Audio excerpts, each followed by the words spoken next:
what is the procedure for giving the test? I'm not going to go into all of the details. If you go to my website, and you'll find Getting Started, and once you're on the Getting Started, then look for tip number 5.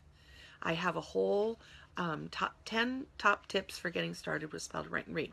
Okay, and you want to look for tip number 5, and what you want to do is you want to download the diagnostic test and some instructions. Now this is for people who do not have the spell to write and read book. Okay, you can download the first diagnostic test, and you can actually give your student the test without even having the materials, and that will help you understand where your student needs to be. There's also another handout, same place, called Understanding the Diagnostic Test. So that's a very helpful one-page handout that you can get right from the website, and that's going to help give you an idea of what we're doing with the diagnostic test, how the layout of the WISE list is, and so that's some very valuable information, especially when you're giving the diagnostic test throughout the year. So go to the website, and what I recommend, there are instructions on the handout if you download it. For those of you who have the Spell to Write and Read book, all of that information that I just showed, how to download it from the test or from the website, you don't need to go to the website. You have it already in your book. So I'm on page 196 in the Spell to Write and Read book. And here's the diagnostic test form. Here are the instructions for how to give the test. And then we're going to be looking today at this chart, and this is the first diagnostic test. So if you have the Spell to Write and Read book, you don't need to download the handout unless you would like a nice clean PDF of the test form, and then you can download that handout, and then you've got a PDF of the test form on your computer, and which you can then use, print out, and use that for giving the test to your students, rather than making a copy out of the book. And that page is, you're allowed to copy that. There are certain pages in the book that you are welcome to make copies of for using with your student. Let me just say that the Spell to Write and Read book, there are 8 different diagnostic tests. The first time you ever give a diagnostic test, you start with test number 1, and then the next time you give a test, you'll go to test number 2, and et cetera, et cetera. So each time you give the test, you want to give the next one. You don't give test number 1 in first grade 5-6 times. Okay, every time you give the test, go to the next one so that you cycle through all 8 of those tests. What I want to make sure, there, like I said, there are instructions there in the book, or if you're downloading the handout, there are instructions. I would highly recommend that you read the instructions that are on my website. Okay, there's very clear instructions there about how to administer the test and how to score it. A lot of what I'm going to be talking about today, it's all laid out there for you. Here's a copy of that handout for understanding the diagnostic test. So that's what you can download directly from the website on that tip number 5 page. Okay, so one of the things you want to make sure when you're giving the diagnostic test is that you do not help whatsoever. Okay, so when you're giving the diagnostic test, you want to make sure that you don't do any kind of special pronunciation. You're not going to be really super clear in your speech. You're not going to be sloppy in your speech, but you're going to talk like you normally do. How do you normally say that word? Just say the word the way you normally do. Let's say the word is taste. Taste. Okay, I like to taste my food. Taste. Okay, you just say the word the way you normally do. I'm not going to say it like taste. That's not how you do the diagnostic test, okay? Just say the word the way you normally do and move at a good pace. Don't drag it out. So go read the instructions on the website. I think they're really clear for you. You will get instructions on the download or in the book, but go look at the website, and it'll give you procedures there for how to do that. Now, when you're using the diagnostic test form, up here at the top, there's a place for you to write the test number. So make sure that you record that when you give the test. Make sure you put the number. So I want to write down the test number, and then I score it. And I'm going to show you how to do that. And then I tuck that away in my files. And then the next time I go to give the test, I can just pull this out and I can say, oh, last time I gave test 3, okay, I'm going to do test 4 now. So having that number up there is very helpful. Okay? Now, let me just say one thing about this diagnostic test. When you're done with this test, the student will never see this test. Okay? And sometimes your students are going to say, well, how did I do? How did I do? And you can tell them how they did. You can say, wow, I thought you did a really fantastic job. I love the way you were listening. Do not give them the test to look at when they're done. That's a big, big, big no-no. And I'll tell you why. First thing they do is they look at their mistakes. And then now what you're doing is you're teaching to the test. I'm using this test to get an idea of how the student approaches words that he knows and words that he doesn't know. And so I don't want him to learn for the test. When you're giving the diagnostic test, you want a very matter-of-fact look. When the student starts making a mistake, you don't want to do this. Or, do you really want to spell it that way? No, no, no. Yes, keep. Okay, the next word. And of course, they're going to be saying, how am I doing? How am I doing? Am I doing okay? And you are going to say, oh, you're just always compliment their test-taking abilities. Don't talk about whether they got the word right or wrong. And of course, that's what they want to know. Well, did I get the word right? You say, I can't tell you. I can't tell you. Okay? So make sure that you're very matter of fact. Encourage. Oh, hey, did I get that right? Did I do that right? And you say, you know what? I love the way you're holding your pencil.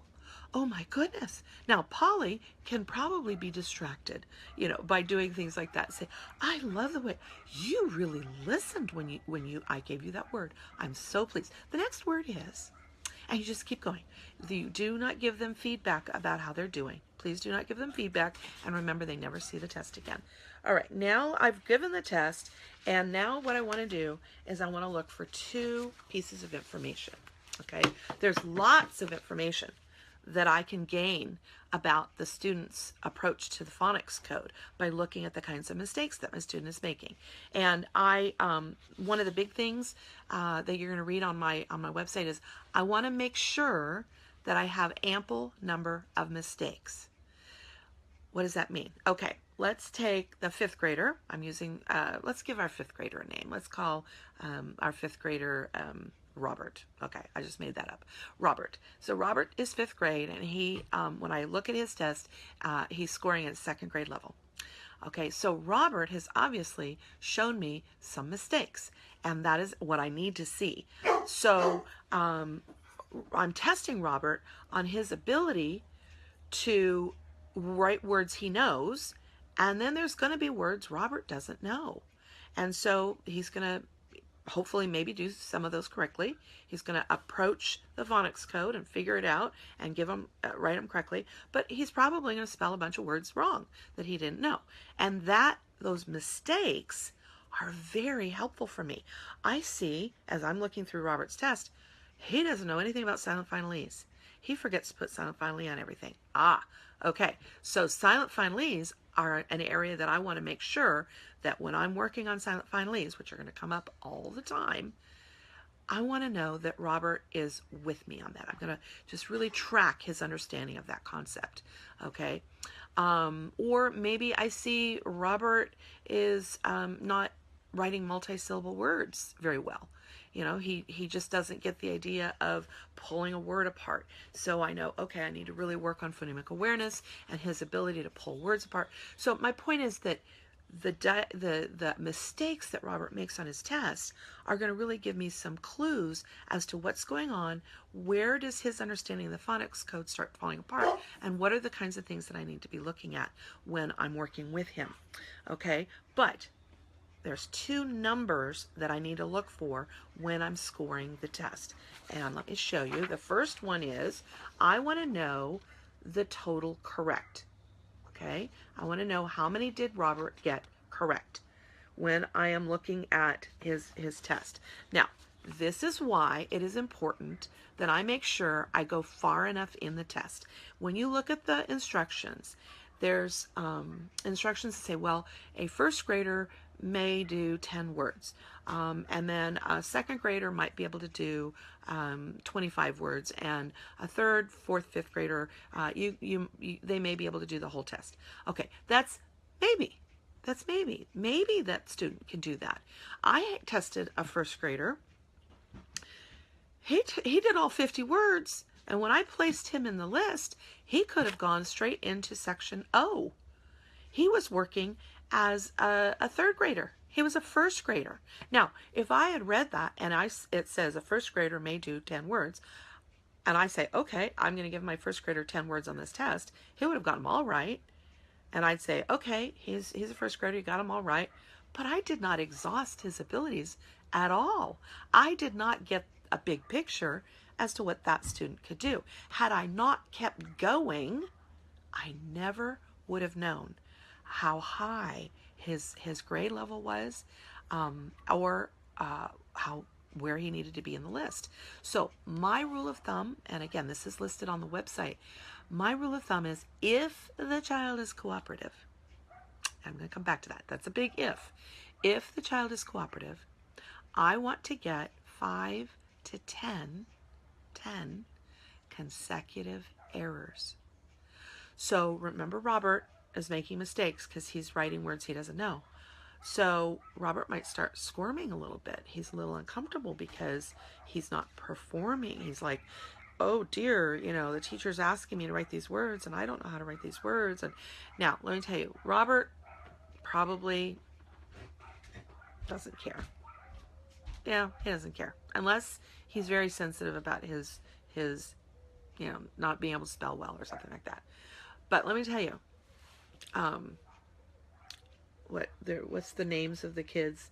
The second grader, Polly Perfect. Okay, Polly Perfect cares. Polly cares because Polly has to be perfect. And Polly, you start asking her to spell words she doesn't know, and she has a meltdown. Now, Polly Perfect usually is around second grade. Okay, second grade little girls are known for being perfectionists. Now, you might have a little girl that's not like that, but I'm just saying, little girls around second grade tend to, you know, want to please the teacher and want to do well. And so if you're asking Polly to spell 10 words that she doesn't know how to spell, she is going to fall apart and you might have a meltdown. And so when I say if the child is cooperative, try to get 5 to 10 errors, consecutive errors. Polly is not going to give you that many errors. So you're going to have to call it quits sooner with Polly than you probably would with Robert. But the point is, you want to get a good sample. Do not stop as soon as the student starts making a mistake. One of the things we're looking for is where is the first error.